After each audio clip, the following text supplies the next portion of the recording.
Hare Krishna. We are again very happy to welcome His Grace Suresvara Prabhuji.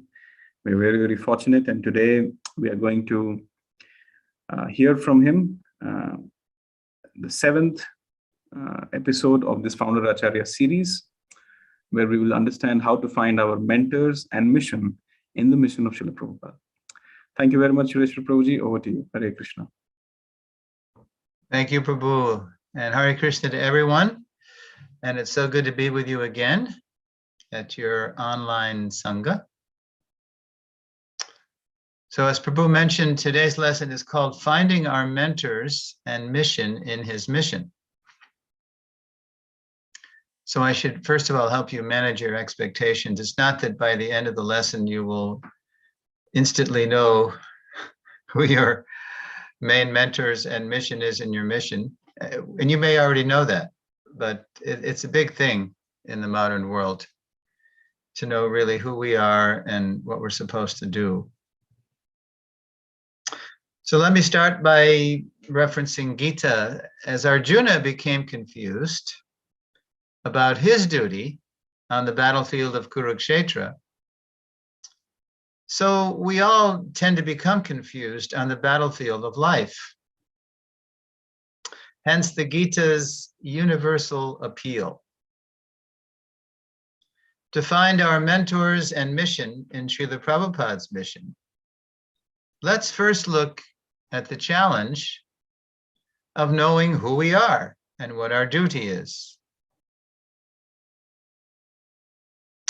Quote, "Know thyself," the philosopher Socrates admonished his students. For, quote, "the unexamined life is not worth living."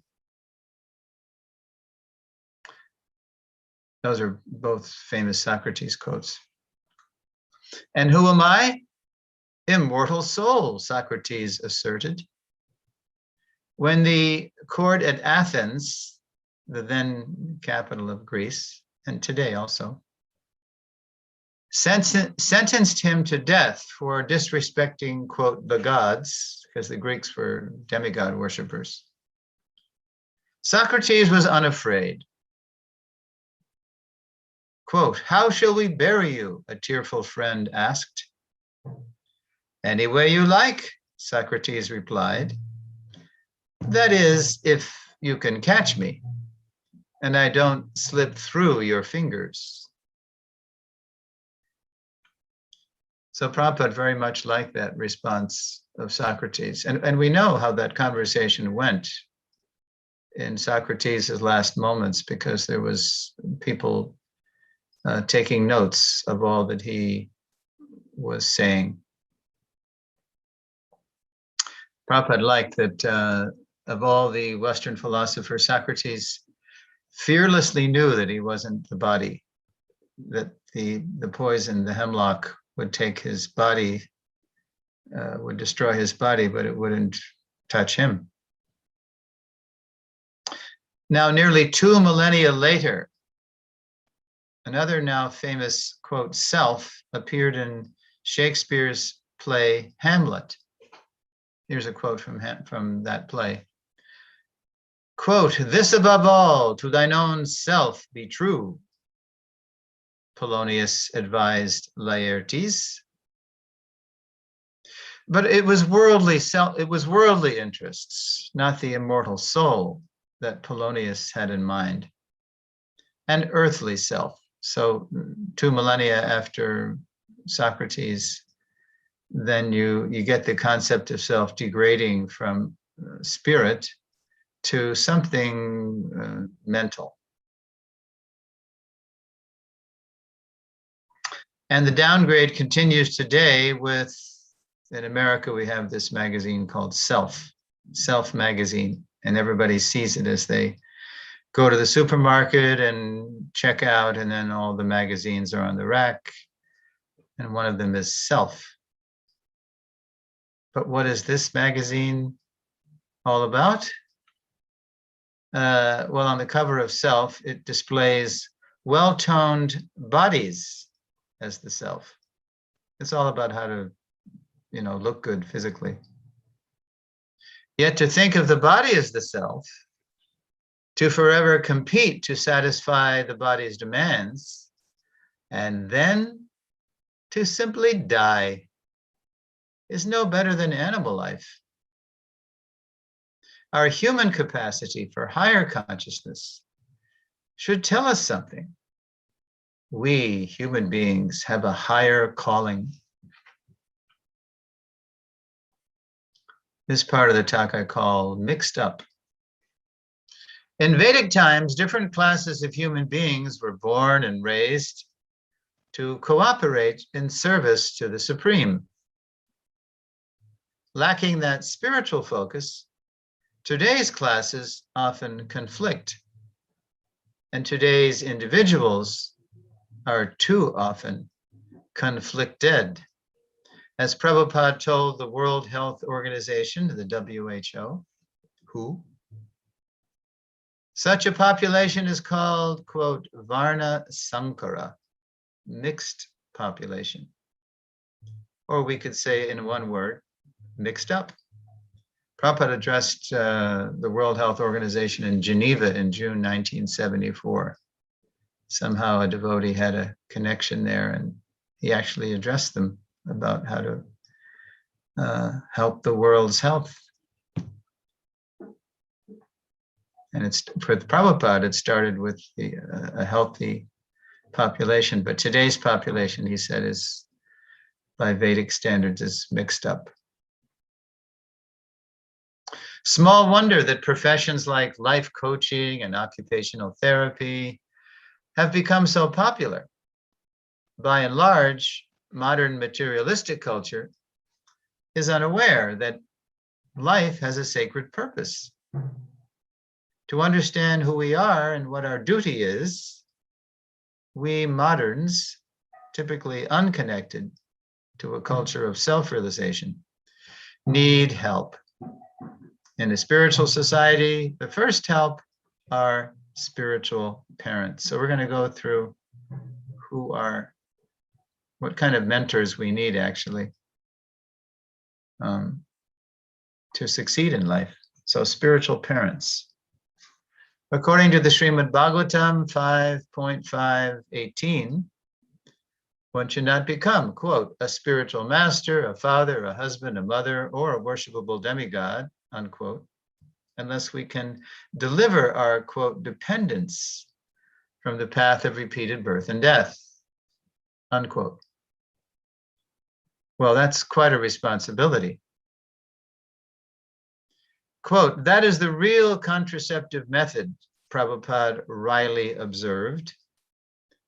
Quote, that we are married, undoubtedly, husband and wife, but unless we are competent to give protection to our children, we should not beget children.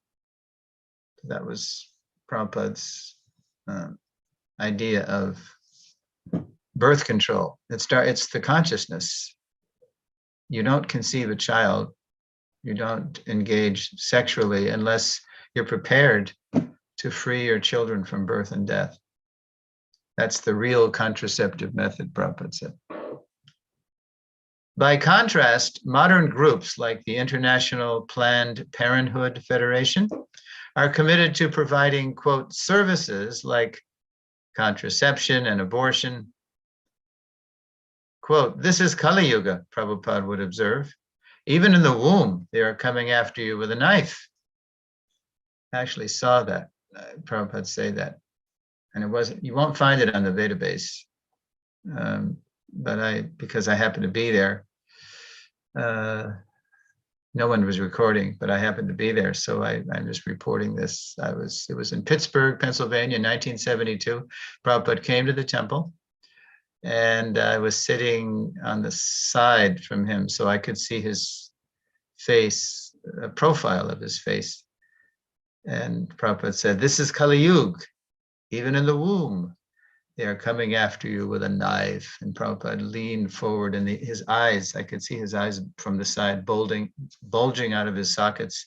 And he was extending his right hand and twisting it like he had a knife, as though he were an abortion doctor. And he said, this is Kali Yuga. Consigning themselves to a similar fate, materialists kill the human opportunity to escape the nightmare of repeated birth and death. In a letter to a disciple who was a young mother, Prabhupada underscored the responsibility that comes with that opportunity. So now is a little excerpt from a rather famous letter to a god sister of mine, 1972.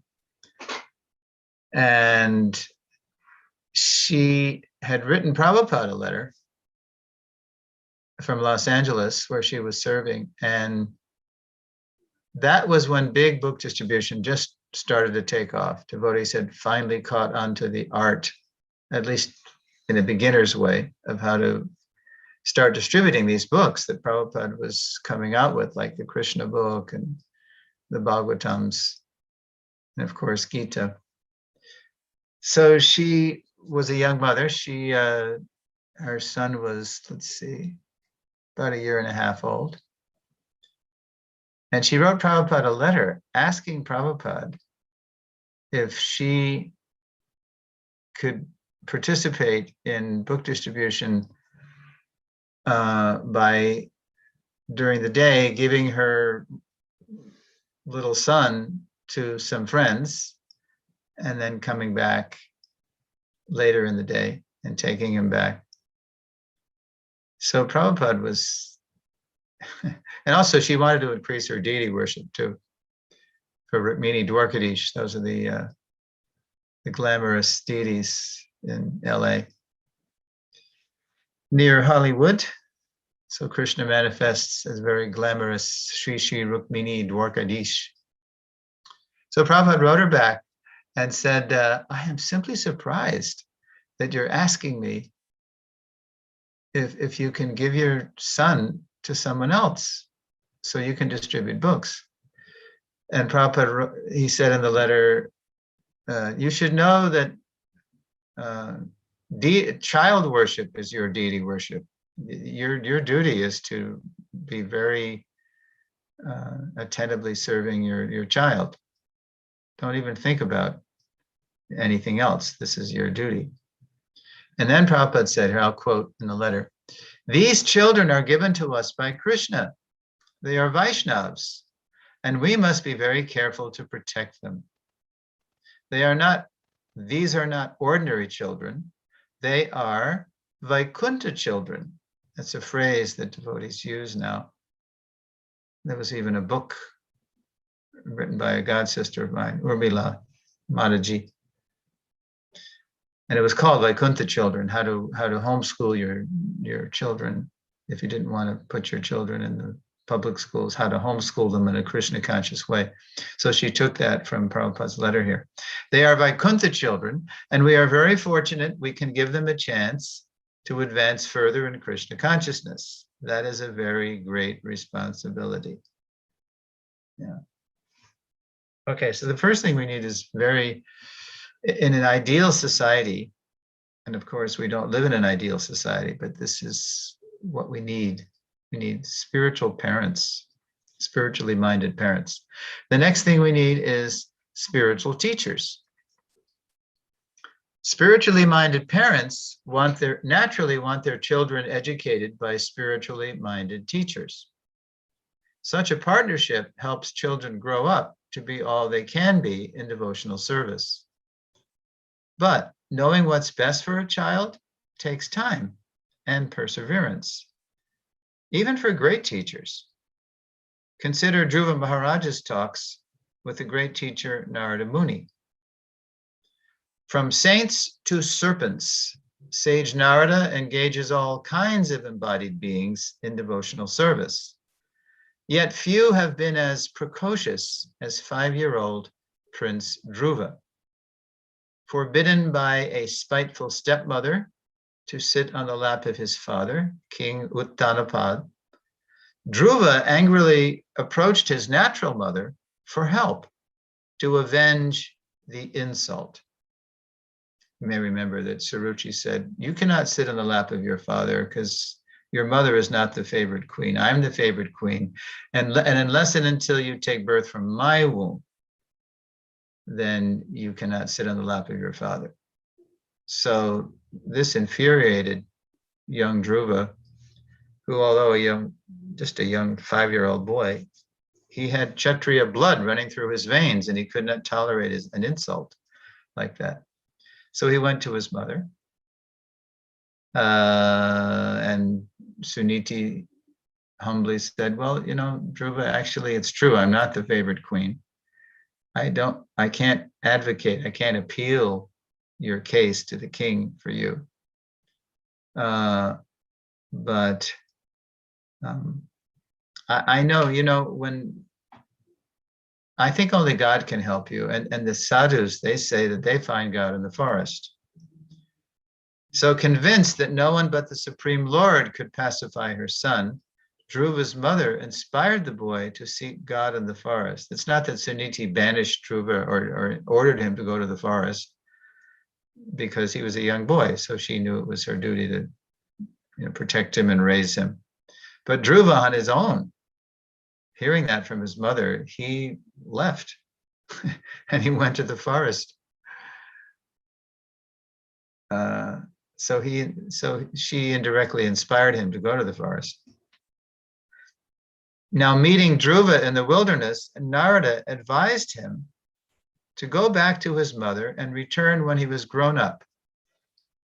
In the meantime, said Narada, Dhruva should live undisturbed and satisfied with his lot, his fate, as ordained by Providence. Sage advice, acknowledged Dhruva, but because, quote, I am covered by ignorance, this kind of philosophy does not touch my heart. So Dhruva was saying, this might be very nice for a well-behaved Brahmin boy, but I'm not a Brahmin, I'm a Kshatriya, and I've been insulted, and I want revenge. I want to get back at Suruchi. And so when Dhruva said that was the reference there is Bhagavatam 4:8-36. And now in his commentary to that verse, Prabhupada writes a very interesting purport about one's nature. And for nature, he uses the word spirit, which is Prabhupada hardly ever did. He didn't usually equate nature with spirit, but here he did. Quote, Dhruva Maharaj indirectly informed the great sage Narada that there are 4 kinds of human spirit. Human spirit. He means human nature, but he's saying spirit. The saintly spirit, the warrior spirit, the mercantile spirit, and the worker spirit. What are appropriate instructions for one spirit are not necessarily appropriate for another. Further, quote, unless a child is trained, Prabhupada writes in the purport, according to his tendency, there is no possibility of his developing his particular spirit. It was the duty of the spiritual master or teacher to observe the psychological movement of a particular boy and thus train him in a particular occupational duty, unquote. So the parents have to know the child, should know the child's nature, the teacher, and then the guru, in order to raise the person so the person can be all he or she can be in spiritual life. Then you got to know the child's nature. As we saw in the last lesson, the longer Srila Prabhupada stayed with his disciples, the more he took a varnashram approach to engaging them in devotional service. Whereas surrender to Krishna in ISKCON's early days often meant foregoing or neglecting or abandoning one's favorite service for the sake of quickly spreading the movement worldwide, to make his mission sustainable over time, Prabhupada later sounded more like his Dhruva purport, highlighting the need to serve according to one's natural work. And here's evidence of that. As Prabhupada's giving a class in Vrindavan, September 29th, 1976, and he's talking about the same thing, according to one's tendencies and spirit and nature. Quote, the spiritual master will say that you work like this. That is natural. Just like in the school, the college, somebody is being trained up as a scientist, somebody is trained up as an engineer, as a medical man, as a lawyer, according to the tendency, practical psychology of the student. He is advised that, quote, you take this line. So by the instruction of the guru, the real purpose is Krishna consciousness, and according to his guna or quality and karma or work, he's engaged in a particular occupational duty. Unquote. So since spiritual mentors play such a crucial role in helping us find our mission in Prabhupada's mission, how did Prabhupada advise us to select them? So that's what we're going to look at now. Selecting spiritual mentors. In addition to the library of foundational spiritual literature Srila Prabhupada left all generations of his followers, he also left a vast treasure of recorded instructions, which nicely complement his books. In his Bhagavad Gita as it is, for example, Lord Krishna enjoins us to, quote, learn the truth by approaching a spiritual master, unquote, through service and submissive inquiry. In a Bhagavatam lecture in Honolulu, Prabhupada revealed that the approach goes both ways. So in this particular talk in Hawaii, Honolulu is the capital of Hawaii, Prabhupada is talking about how that the approach, as the disciple approaches the guru, so the guru is also examining the prospective disciple. Quote, the spiritual master and the disciple must meet together at least for 1 year so that the disciple may understand that here is a person whom I can accept as my guru. And the guru also can see that here is a person fit for becoming my disciple. And then Prabhupada says, then the business is nice. Yeah. So there's got to be some spiritual compatibility there for it to work over the long term. Even before the mutual examination begins, it is essential that senior devotees ground a newcomer in our founder Acharya's life teachings, mood, and mission. When Prabhupada was traveling as the movement's only initiator, he depended on his local leaders to train and test aspiring initiates. In ISKCON's multiple guru culture today, only a schooled and disciplined aspirant will be able to approach initiation with a cool head and think like this: who will best guide and engage me in Srila Prabhupada's mission? Because there's a tendency, of course, in Prabhupada's time, he was the only guru. So, and because of his stature, we were all, even though we hardly saw him, maybe once a year, he had approached us. He had come to America, and then we'd come into his ISKCON ashram, his sangha, and then we'd hear about him, how amazing he was. And then, you know, we were allowed to write him letters, but less and less of that, the more the movement grew. So he was the only guru. But today we have multiple gurus, multiple God families. So now everybody's faced with a choice. Who am I going to take initiation from? Of course, initiation is literally only the beginning. The road to finding our ultimate calling, our mission and his mission, inevitably passes through crossroads of purification and consultation. So let's look at those crossroads, those transition periods. So under purification, in his Sri Krishna Samhita, Srila Bhaktivinoda Thakur observes that before settling our varna, our occupational duty, we must first purify our nature. Because when we talk about our mission and the mission, we're talking about our occupational duty. what our calling is.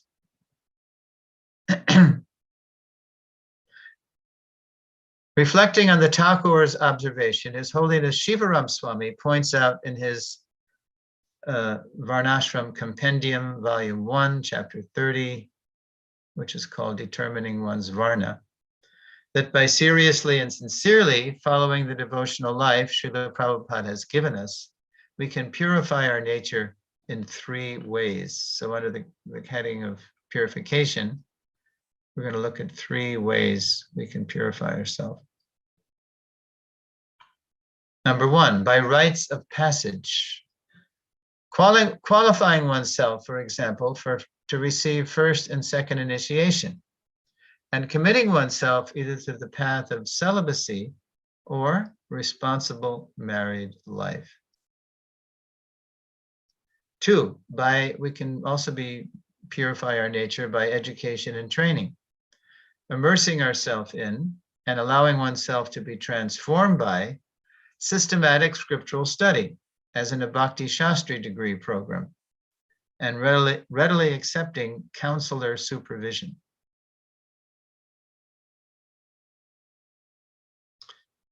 Third way Shivaram Swami mentions we can purify our nature is by devotional practices. Regularly participating in Prabhupada's full morning program, either at the temple or in one's own home. Prabhupada's early morning regimen for us includes the 5 most purifying devotional practices outlined in the Nectar of Devotion, namely chanting Hare Krishna, worshiping the deities, associating with devotees, residing in a sacred place, and studying Srimad Bhagavatam. Along with purifying our nature, to discover our mission in Srila Prabhupada's mission, we also need to consult with senior devotees.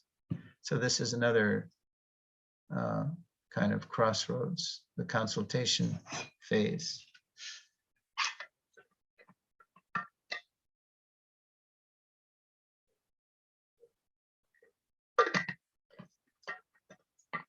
Consultation. If, quote, it takes a village to raise a child, that's the old saying from Africa, it certainly takes a healthy spiritual community to raise a lifelong devotee.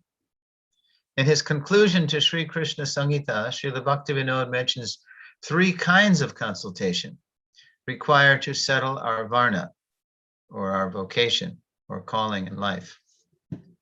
So here's what Bhaktivinoda mentions, and some of them are rather surprising. 1, consultation with trusted seniors who know us well. In Srila Bhaktivinoda's time, family elders, the family priest, and village leaders all helped to identify the qualities that dominated an individual's nature, as well as one's attraction to a particular work. Applied to Srila Prabhupada's mission, we need to ascertain the direction of our service with the help of trusted senior devotees who have known us and observed us over time. Okay, so trusted seniors, and then Bhaktivinoda says we need to consult, and here's the surprising one for me, with qualified seers of our past, present, and future. Quote, seers refers to qualified Vaishnava astrologers who can help guide us to the supreme destination. In his purport to Srimad Bhagavatam 10.8.5, Srila Prabhupada states, quote, it is the duty of a father to understand the astrological position of his children and do what is needed for their happiness, unquote. When a qualified Vaishnava astrologer confirms in our stars what our seniors observe about us on the ground, that helps us to confidently settle our mission in the mission. And number 3, we need to consult with teachers and mentors in an educational institution. As we learned in lesson 6, Srila Prabhupada assigned a crucial role to the Varnashram College for the re-spiritualization of human society, starting with ISKCON. And here's a famous quote about that on a morning walk. Varnashram College, March 74, Vrindavan.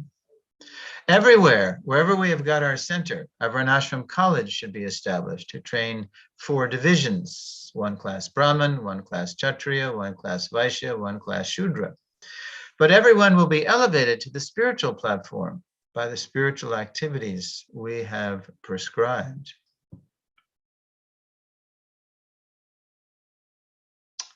And now I'm coming to the end here. So I'll be thinking about questions. By playing our part or our varna in society, we transcend our conditioning in stages or ashrams and ultimately go back to Godhead. Okay, so the conclusion. Now, even if we haven't had the benefits of living in a varnashram culture, and who among us, even in India, can say they have, although you do have more, perhaps remnants, echoes of it in India. So even if we haven't had the benefits of living in a varnashram culture, since, quote, a devotee is as thoughtful as a non-devotee is speculative, that's one of my favorite lines from Prabhupada's 4th canto purports. A devotee is as thoughtful as a non-devotee is speculative. We can always challenge ourselves with a few pointed questions. So I took these directly from, motivationals. There's a whole community, as you probably know, of motivational speakers, life coaches, self-help gurus, so-called. And they talk about things like, what's your passion? Identify your passion. And that's a big clue, they say, as to who you are. So I've sort of Krishnaized their questions. There's 5 of them I have here. It's a little exercise anybody can do. 1, to what specific service am I most drawn? And the more specific you can be here, the better. 2, if I had all the money I needed, what would I do? Because usually, we're thinking, I'd like to do that, but I don't have the money to do it. I really want to do something, but I need to qualify for it. I need to go back to school. I don't have the money to go back to school. So this is a typical block that the mind presents. 3, if I had all the time I needed, what would I do? So the time and money, those are the big things haunting us, in the material world, things that appear to limit us. 4, if I knew I had only 1 month to live, what would I do? So somehow when we think that we're going to leave this world soon, and that makes us really sober and focus on what to do. Like Parikshit Maharaj, he found out he had a week to live. So then he went to the bank of the Ganges, and even though he was a Vedic emperor, emperor of the world, because he was an advanced devotee, he became perfect by hearing, and he heard 7 days continuously from Shukadev Goswami, his spiritual master, and he went back to Godhead. Doing what specific service do I most forget time? Yeah. We all have that kind of sweet spot where we're doing something that's so us that we go into kind of trance of service, and we can just do it all day, right? Of course, sometimes if our service is deity worship, we better be on time to serve the deities. But yeah, do we most forget time? Now, the answer to any one or all of these questions may give us a hint of our ultimate mission in Srila Prabhupada's mission. Finally, absorbing ourselves in the life teachings, mood, and mission of our beloved founder Acharya with the intent to cooperatively serve, there's the key there, is the perfect foundation for making our best contribution to Srila Prabhupada's movement. As singular and selfless as his own life was, Prabhupada would be happy simply to see everyone do what they love to do for Krishna. So a neophyte's idea of dovetailing is that I do what I want to do for Krishna, and the Mahabhagavat's idea of being selfless is that we find out what Krishna wants us to do. Now, the good news is that Krishna, right in the Gita, he says, you can become perfect by following your qualities of work. So, and Krishna did not ask Arjuna to stop being a warrior. That was his nature, and that's how he was trained. But he had to be reminded that he has to do that for Krishna. That's the ultimate motive. That's the perfect motive behind anything we do, doing it for Krishna. So in the beginning, he didn't want to kill his friends and family, his gurus, his teachers, of course.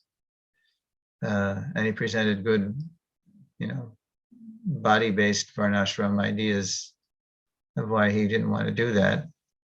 Because it's sinful, and the society will go to hell, and all the men will be dead, and the women will be unprotected and corrupted. Yeah. But Krishna had a higher dharma for him. The higher dharma was giving up all dharmas, sarva dharman parityaja. Forget all those lower considerations, those lower duties, those lower ethics, dharmas, and surrender unto me. And now in the first canto, purport, one of my favorite purports, Prabhupada is inviting people from all walks of life, all natures, all spirits, all kinds of people, to participate in the Hare Krishna movement. And it is from the first canto, 5th chapter, text 32. Here's the relevant passage in the purport. It does not matter what one is. One must dedicate everything in the service of the Lord. If one is a learned scholar, scientist, philosopher, poet, etc., then he should employ his learning to establish the supremacy of the Lord. One should try to engage in the service of the Lord, everything for which one has specific attraction. So that's the perfection of our nature. We come into this world with a specific nature because we wanted to enjoy the material world in a certain way. So we're given a certain gross body and subtle body and senses, instruments. But the beauty of bhakti is that we can use that same nature that would have gotten us in trouble or was getting us in trouble before we came in touch with devotional service. And that's our ticket home now. By worship of the Lord, Krishna says in the next verse, in the 18th chapter, you follow your qualities of work and engage them in the worship of the Lord, serve the Lord. So therefore, Prabhupada did say here, one should try to engage in the service of the Lord, everything for which one has specific attraction.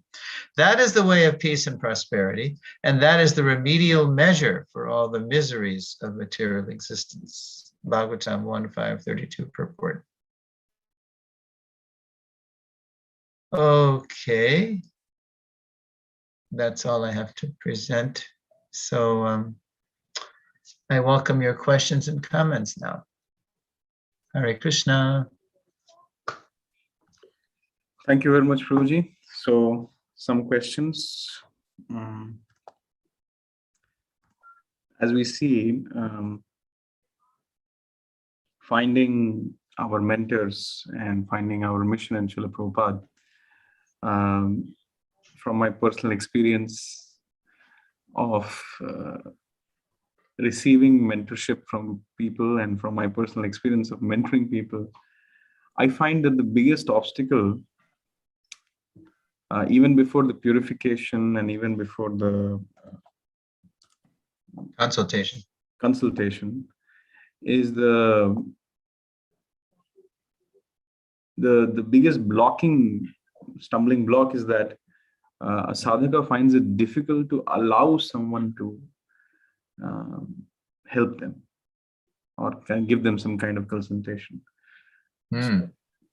The question is, especially from the Indian educational system or the Indian ecosystem, I can speak. Do I need a guide?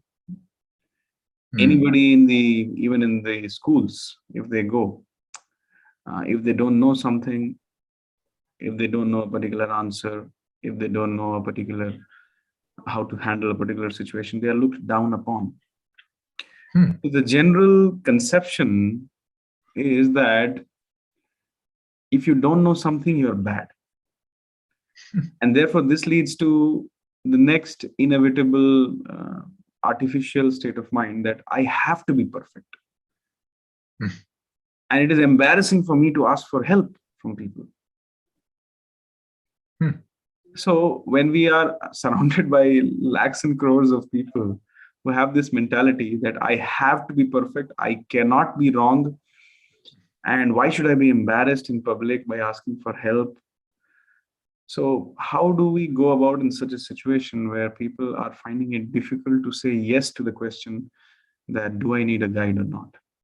Okay, before I can say something about that, I'm really trying to understand this mentality, this mindset. I mean, we're all born into ignorance. We're not born perfect. We're here because we've misused our free will and we've come to the material world to enjoy. And that's a foolish choice. So how to go from foolishness to enlightenment is a journey. And the whole lesson I just presented was how we need help. We need good parents, good teachers, masters. So I don't understand exactly what people mean when they say you have to be perfect, because we're by nature ignorant and foolish. We're babies. So can you, I mean, even to learn how to tie our shoes, we need somebody to show us, what to speak of, transcending the material world.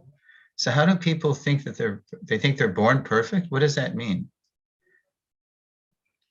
It basically, yeah. Can I elaborate a little bit? Yeah, please. So it basically means the thought process in this this kind of society is that everybody is learning to how to tie a shoe, and the child who is a little slow or the person who is not able to catch up, they are looked down upon. So therefore, they decide that they'll never try to take help from anybody. They'll never tell anyone that they don't know how to tie a shoe because they'll be looked down upon. It's basically the false ego. I want to be always glorified. I want every nook and corner where I go, people surrender to me. And if they don't know, if they come to know, okay, I cannot do the basic things, or I cannot do that, I cannot do this. So it's in such kind of an environment where there is not a very healthy environment given for making mistakes and learning and growing. Yeah. It's very difficult for people to accept that, yes, I need a guide, I need help. Most of the people, they hide it and they are spiritually starving from within. That is what I've seen. Okay. Well, let's go back to the parents, day one. So is this so say when the parents are, because all parents, they want their children to succeed. So say when they're little toddlers, just learning things like tying shoes or how to walk, or does this mentality start with the parents, that the parents are teaching, and then if the child is slow, then they don't work with the child there's a lot of subtle pressure on the child. That don't you see, Mr. Sharma's child has picked up, he has learned to tie the shoe. Mr. Verma's child has also learned how to tie a shoe. You're a disgrace on the entire family. My forefathers will fall down from the Pitri lok because you have not yet learned how to tie a shoe. That is the situation. But of course, if that's the mentality, the kind of shaming mentality, then the child he'll never learn. Yeah. So, I mean, it's a serious I mean, even in when people are learning, say people are pursuing elementary education or a degree in child psychology or something. Now that's what you learn. You learn that people advance in different ways. There's different kinds of intelligences. There's linguistic intelligence, there's emotional intelligence, there's artistic, visual intelligence. I'm just surprised to hear this because it just seems so ignorant that if you want people to learn, you have to work with their nature. And anyway, so you're really dealing with a. Yeah, that is one of the funny. problems. I don't think this is Vedic at all. The Yeah, Vedic way. Vedic. No, it's completely Kali Yuga, falsely proud. It's Asuric, really. It's you can't teach me anything. What is that? That's just arrogance. That's one of the demoniac qualities Krishna mentions in the Gita. Yeah. Just like when you have a car, a person wants to show it off to everybody. So these days, children and the pursuits of the children and the achievements of the children are basically the stars on the shoulders of the parents. Right. And if the child pursues something which is not a very well-trodden path, or if the child tries to do something very unconventional, then the parents cannot walk in the market. That's the situation. Well, now that you say this now is connecting to something phenomenon we have in the West. We call it helicopter parents. Helicopter parents means whatever the child is doing, whether it's school or play or if the child gets in trouble, instead of responding in a way that the child learns how to handle the situation himself, these helicopter parents, they'll just come in and with their money or their influence or whatever, they'll just save the child from the situation. They'll protect the child, and that's bad because the child never really learns how to handle things himself or herself. So that's a phenomenon, and that's very much looked down on in Western society. You have to handle the child in a way that he or she will learn. Otherwise, the child just becomes totally, dependent on the parents. It depends on their means. Helicopter parents are typically wealthy people. So a spoiled child, a child who never really learns how to cope with life, will just go through life and thinking that I'm entitled because of my birth and my parents and my money. And that kind of person usually turns out not so well. It doesn't really grow up. So let's see. Yeah, it's actually considered a virtue, at least amongst progressive people in Western culture, to learn how to make oneself vulnerable and not pretend we're perfect. And that's considered a virtue that if children are raised in a way that it's okay to not be perfect and to make mistakes and to learn, then that makes actually one strong because one is secure in one's nature, and you're not pretending that you know everything or you're perfect or you never make mistakes or you whatever. And that's realistic because that's how we are in the material world. To err is human. So that's an interesting contrast, to that mindset. It's hard for me to imagine that you don't actually have that kind of progressive mentality in India too, because maybe you don't, but Do you have that at all? Yeah. The culture of vulnerability. Vulnerability. It's okay to be vulnerable and not perfect. Do There you is have that? always a group of introspective and clairvoyant parents who allow their children an environment of making mistakes. But there Right. is always a set of people who are like, who for whom their children are like trophies, Right. which needs to be just shown off and Right. bragged Yeah, we about. have that. Okay, here's another thing. We have bumper sticker wars or T-shirt wars, where the parents will wear or put on their bumper of their car in the back bumper. I am the proud parent of an honor roll, or my student is an honor roll student. He's he's like the top of his class, right? He's an honor roll student. And then the working class counter to that on the bumper is my child can beat up your honor roll student. You can be, only if they say it in grosser ways. Kick your students behind. he can whip him, right? Because that's a working class mentality, right? Yeah. Yeah, so it's just Kali Yuga like that. I don't know. So let's get back. So when you in your preaching work, Prabhu, in your spreading Krishna consciousness, Yeah. in Bangalore, Whitefield. So is this actually a real thing, huh? That you run into people who? Yeah, people are afraid to accept that, yes, they need help. Most of the times, they show a picture that everything is fine, life is perfect. Most of them are in the mode of goodness. They don't even realize that they need help. We have to again and again stress upon the point, taking the shloka, karpanya doshpad svabhava, how Arjuna. Yeah, there you go. Yeah. And Arjuna accepted that he needs help.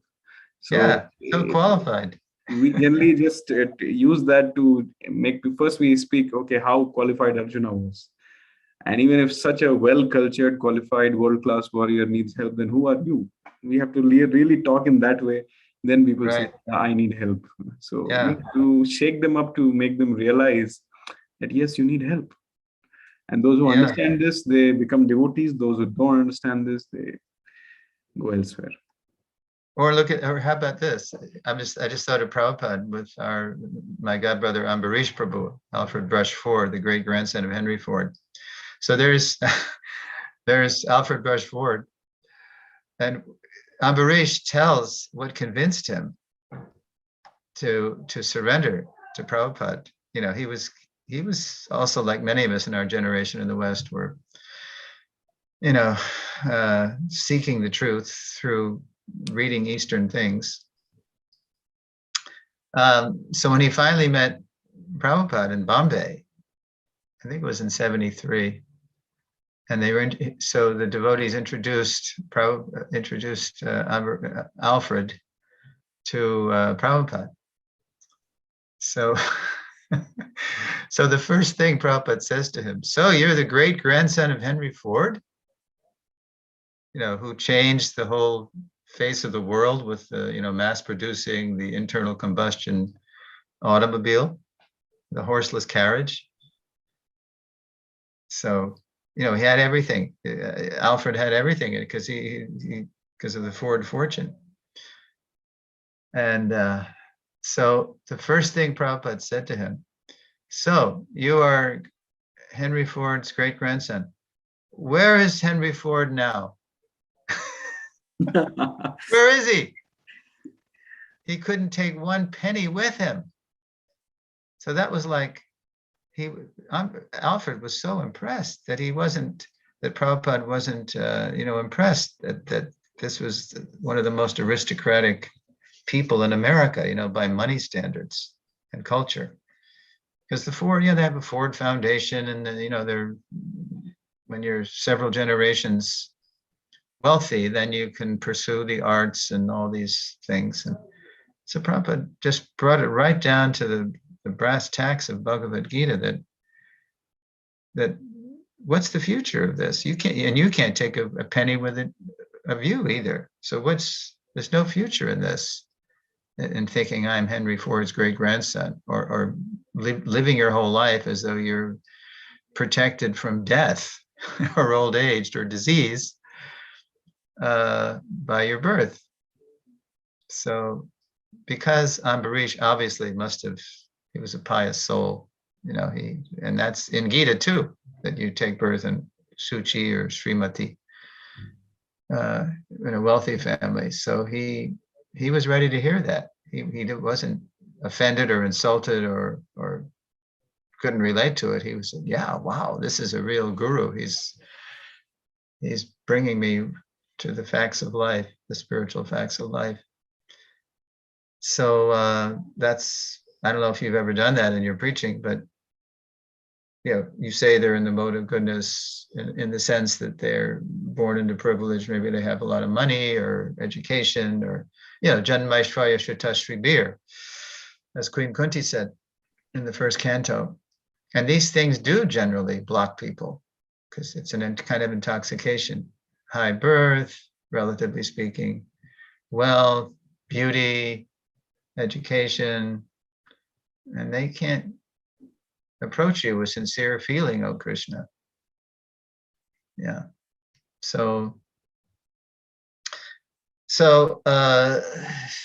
sometimes it takes a while, people have to be softened up they have to become pious with a lot of prasadam for a while, or just associating with the devotees. I had a nice conversation last night at our Sunday feast here in ISKCON Tucson, and I was talking with a devotee about a podcast he saw with our Madhavananda Prabhu, who has these Puri parikramas for years, and Chaitanya Charan from Pune. Yeah. So he was having a conversation with Madhavananda. I forget the question that Chaitanya Charan asked him, but it was something about how he reaches people, his outreach. And Madhavananda Prabhu was saying, well, actually, the most important thing is that whoever comes in contact with the movement actually establishes a relationship with the devotee. Just it's like sambandha, and they just really bond, with the devotees. Kindness, he wants to hear what the person is interested in, and then everything else, the journey to Krishna sort of follows as a consequence of that relationship, because everybody's looking for relationships, love, basically, understanding. So maybe that's really what you have to do. You have to be patient and just really be interested in the people, because we're all spirit souls here, and the devotees are more bhagyavan, they're more fortunate, as Mahaprabhu would say, bhagyavan jeev.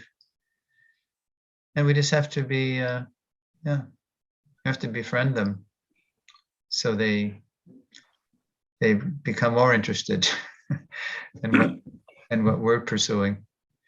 What do you think? Yes, Prabhu, I think that's the only way. Yeah.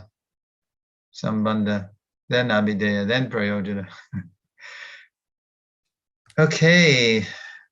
Did you have any more questions? Yes, Prabhu. How much time do you have, Prabhu? Let's go. We can go for another 10 minutes. 10 minutes. Mm-hmm. Okay. So I had another question. We heard in your talk that Srila Prabhupada mentioned that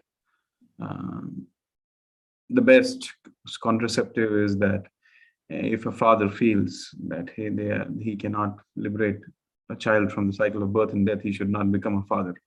Mm-hmm. Similarly, a mother or a king or a teacher or demigod, whatever. Right, they shouldn't have dependents unless they can deliver their dependents. Yes. So, but there are also some versions or elsewhere written in some of the books of Prabhupada that if you get married and if you don't have a child, then the house has no value. Mm. So there are conflicting opinions on this. Some there are. I've been talking to some. In the past I've talked to some grihasthas who say that if you get married and if you don't produce a child, it's just sense gratification. And they give so many reasons. You owe this to your forefathers also, and if you really didn't want a child, why didn't you join the brahmachari ashram? What do you mean here? How are you going to become humble? You could not take the beatings from the authority in the brahmachari ashram, and now you don't want to become humbled by a child also. It's complete sense gratification. So I just wanted some comments from you on this point, that how do we, because I have some of my students who have entered Grihastha ashram and they say that they don't want a child, and some of them say it's just sense gratification to not have a child. How will you become humble in life if the child doesn't come and really scares the ghost out of you? So what are your comments on this, Prabhu? Well, we always have general principles, and then we have very particular applications of those principles. As you were speaking, I was thinking in my own life, my own experience. Let's see, I was married in 81. We didn't have a child until 90 because my wife had health issues. But I can tell you, even before we had a child, just being married, that was very humbling because to get along, you have to consider the needs of another in the Grihastha ashram. Yeah, it's true. In the brahmachari ashram, then you just have to be very submissive to the mandates of the guru, and get along with your godbrothers, in the ashram. But the Grihastha ashram is also an ashram, and to consider the needs of another is a whole different ballgame. It's a whole different paradigm. And then, of course, when what happened was my wife's health improved to the point where we could consider having a child. And it was good because we were older then and we were younger. Well, we actually married a little old. I was, 34, she was 29. And but then by the time the child came along, and by the time she was ready, we were ready to consider conceiving a child. She was 37. Yeah. And the older a lady gets, the more chance that there's going to be health issues for her and the child being born. I was 44 when our daughter came along. And then, of course, I really felt married because you have a child. It's your everything is even more demanding, and supporting the expanded family and raising the child. And that said, I have known grihasthas who, for one reason or another, either maybe they weren't the lady wasn't capable of conceiving, or conceiving, or the man, from the man's side or the lady's side, or both. But they were very dedicated.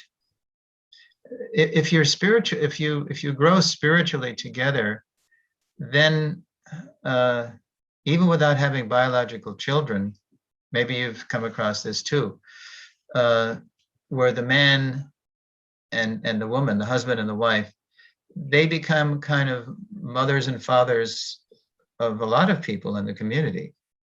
They become very beloved because they're so giving and open and sacrificing with many people. I know people right in this community where I am right now.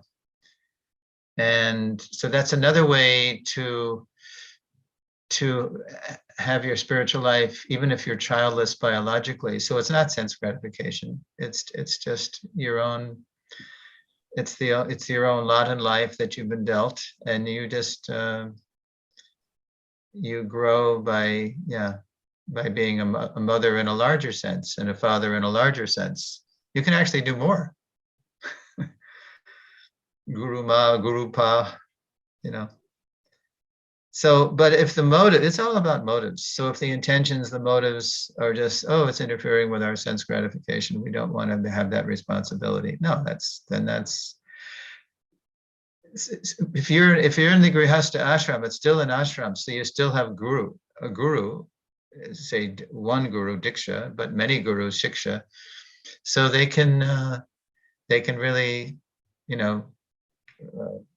hear you and understand what your motives are, and then encourage you in ways to actually grow in those motives, either by having children or grow as being more open to being parents of many people in the sense of, mothering and fathering others.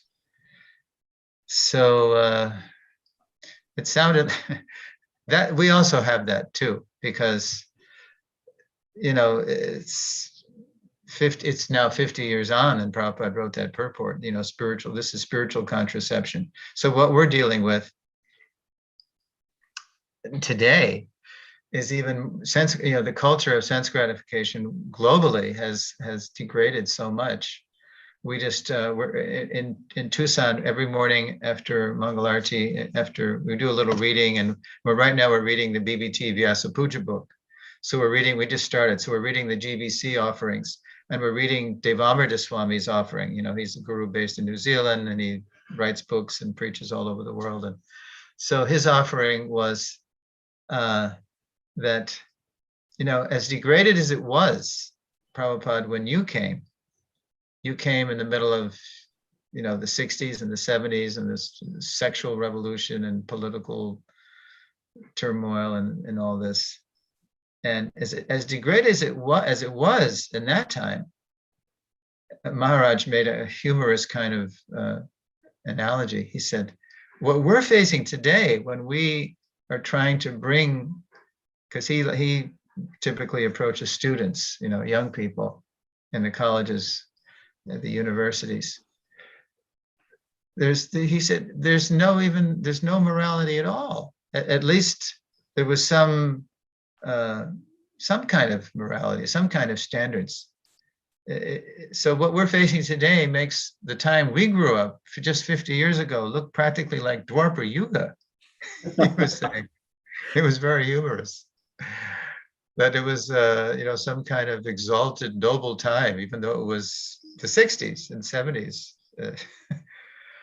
So people today, you have to remind them what sex is, what the sexual act is for. It's they think it's just a contact sport, where you have male hormones and female hormones and sexual apparatus, and you just do it. It's like a sport. So you have to remind them that actually, because they have, through their technology, with the before pill and the during pill and the after pill and then intrauterine devices and condoms and all this stuff, they just, oh no, children, no, we can just avoid that, with our technology. So you have to remind them that sex is an energy of Krishna, kamosmi. Krishna says in the Gita, I am sex life, which is not contrary to religious principles. So we can take that passion, and again, we can transform it into an act of sacrifice. So then it's actually redeemable. Then there is a consequence. There's a child, given when things are normal. And then you learn through the sacrifice of raising the child more about what this world is all about. I mean, there's not in my life, and no matter how old the child gets, like our daughter is now, 31, she's always your daughter, right? You always think of her as your child, even when she's grown up. So it's the hardest service I've ever tried to do. It's so difficult, demanding, especially if you don't know how to do it, right? If you didn't start in Gurukul, and none of us did, at least from our side. So yeah, it's very demanding, because human life is meant for sacrifice, tapasya, either as a brahmachari, as a grihasta, at every stage of life. There's some voluntary sacrifice, as bodily inconvenience for the sake of spiritual advancement. So if we don't do that, if we don't engage in some austerity, then we never learn. We think we're in this fantasy to the end that we can enjoy. The story that Prabhupada tells of, visiting somebody dying, and then the king is dying, and then somebody brings his pretty daughter, and then as soon as the dying man sees the king, and then his eyes fly right to the daughter, and there he is, just about to leave his body, but he's still trying to enjoy by looking lustfully upon a young girl, right? So yeah, that's what we're faced with. And I mean, even in India, I know the Bollywood mentality. I'm sure what's going on in Bangalore and Bombay and Calcutta and Delhi is more like America than it's even in the villages in India. You probably have this, at least there's some sense of morality, in traditional societies and traditional pockets. Whereas due to modern technology and media, mass media and social media, everybody's into this fantasy of we can control and enjoy the world. So yeah, it's a big challenge. But again, if people are curious, once they do sort of glut their senses, usually through sex and intoxication, and then they're still looking for pleasure, but it's diminishing returns, so they're looking for something more.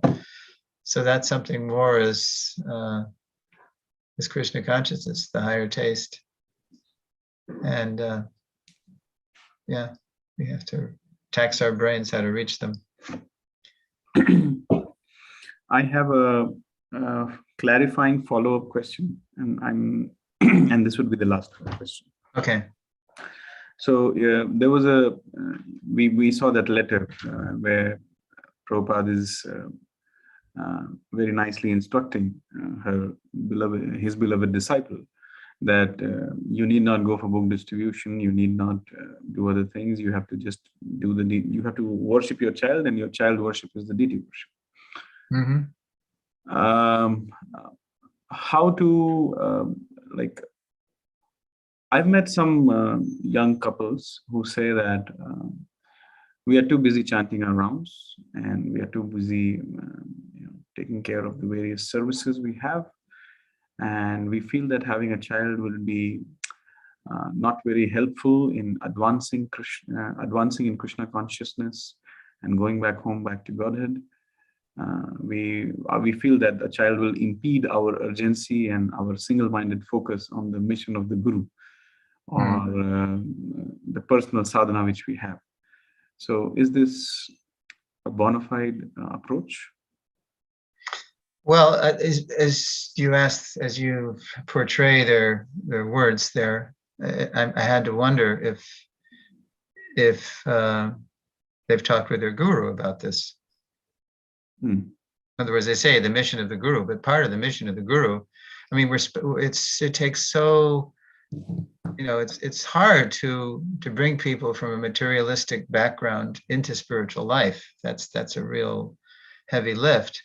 So one part of our mission is raising our own devotees, from the beginning. And that's I mean, if you do it right with Garbhadan Samskar, you call a soul who really wants spiritual life. But there's no accident when someone comes into these. That's why Prabhupada said, these are Vaikuntha children. They're not ordinary. So you've got to remember that and help the person along so that this is the last birth for the child. So it's all individual. If people really emotionally, because people get married because Prabhupada said, so why, I forget what the person said, but Prabhupada said, well, why do you get married? There's so many women. Why do you want to get married? Or why are you taking, that's right, no, you have a wife, so there are so many women, but why are you taking care of your wife? Because you're a person and you're a sample of Krishna, and Krishna has a desire to enjoy, so do you.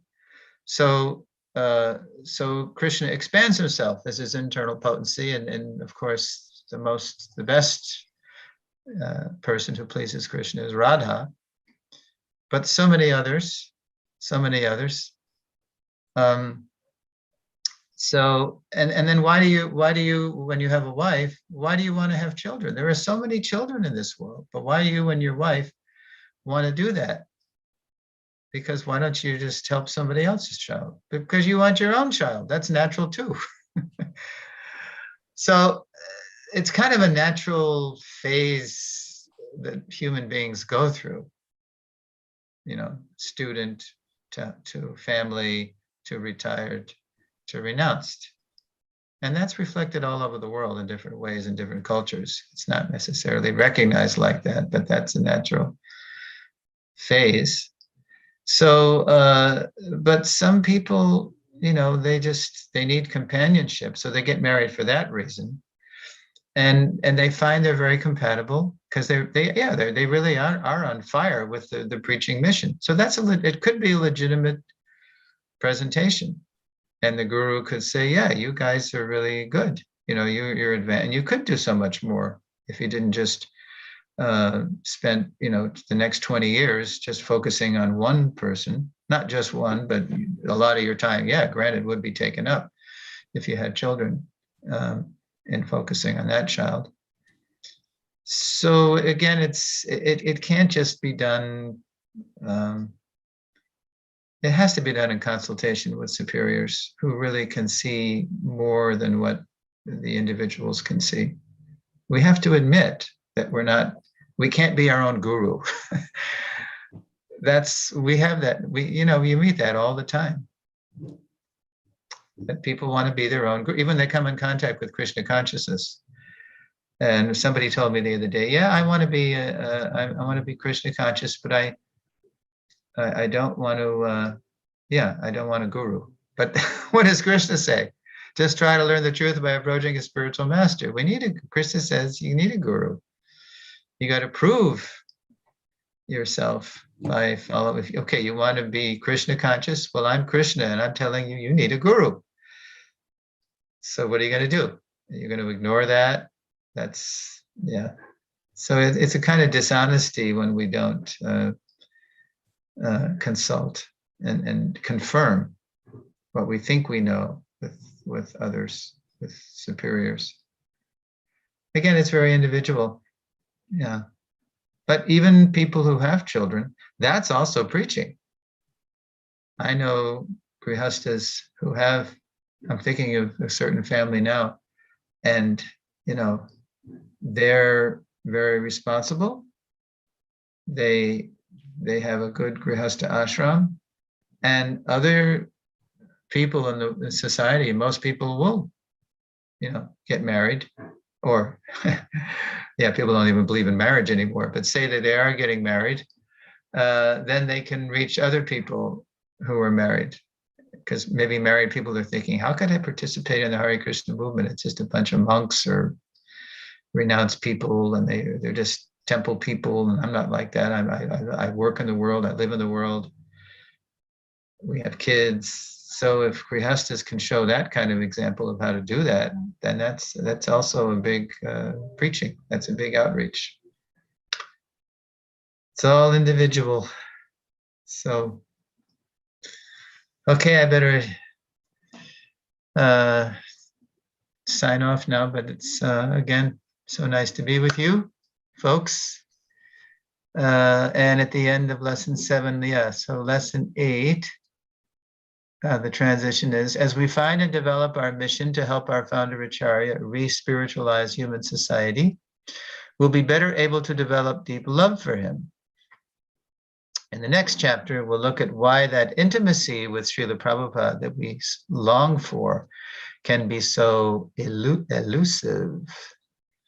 Yeah, so tune in next time, Prabhus. Okay, thank you very much. Thank you very much, Prabhuji.